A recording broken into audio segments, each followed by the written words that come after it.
So literally about a half an hour ago, I just got back from seeing Captain Marvel, and I had very low expectations for this movie, kind of like with the Lego Movie 2. I had seen a lot of movie reviewers like Chris Stuckman or Jeremy Jaws, however you pronounce it, say that it was a very bland movie, and they said that it was a very dull movie without any personality. And all I can say is just like, what were they thinking? I love this movie. This movie is great. I heard some people who worked on the movie call it kind of like a crossover between Guardians of the Galaxy and Captain America: Winter Soldier, and I can definitely agree with this. This was a very wacky movie. It was a very kind of crazy movie, and I loved it. It was definitely far from perfect. I would say the first half wasn't quite as good as the second half. The second half was definitely a lot stronger than the first half. It was very twisty. I'm not going to spoil any of the twists because this is a spoiler for your review, as you probably already saw from the thumbnail, but the plot took a lot of major twists, and I think if you're into that kind of thing, then you can find this movie a lot easier to enjoy. And yet, the movie had a lot of stuff going on. I don't know, just very easy to follow. I liked every single character in the movie.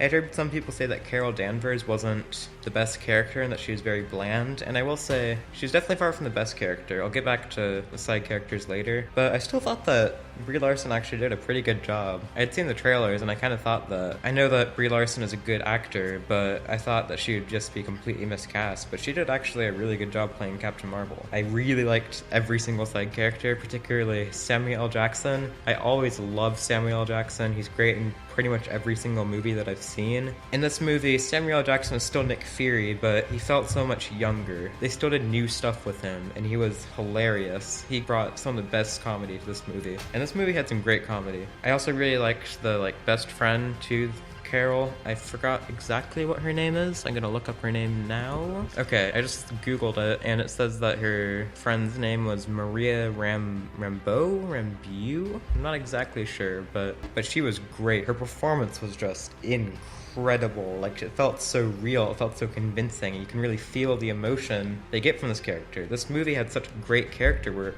and even better performances. The writing was actually really good. The writing was a little wacky at times. I think they kind of use that to their advantage. I really like the Skrulls. The Skrulls are great aliens. I like how they played around with them in the action sequences. They did a lot of really creative things with them that I won't go specifically into, but it was all very cool. I really like the soundtrack. The soundtrack was awesome. It was maybe kind of like Thor Ragnarok, more 90s instead of 80s. There were a lot of scenes, especially in the first 20 minutes, which I think were probably the weakest parts of the movie, where they probably wouldn't even be enjoyable scenes at all if it weren't for the soundtrack.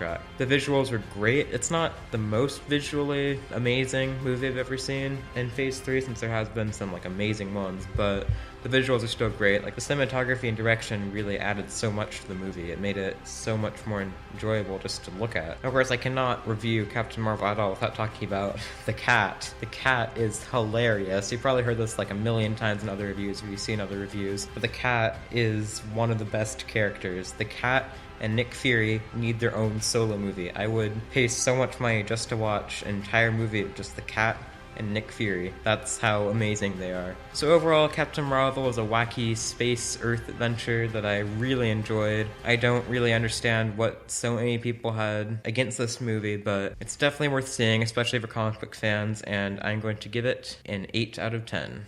I probably only like this movie just because I'm a sexist SJW Marvel fanboy, so sorry about that, but bye.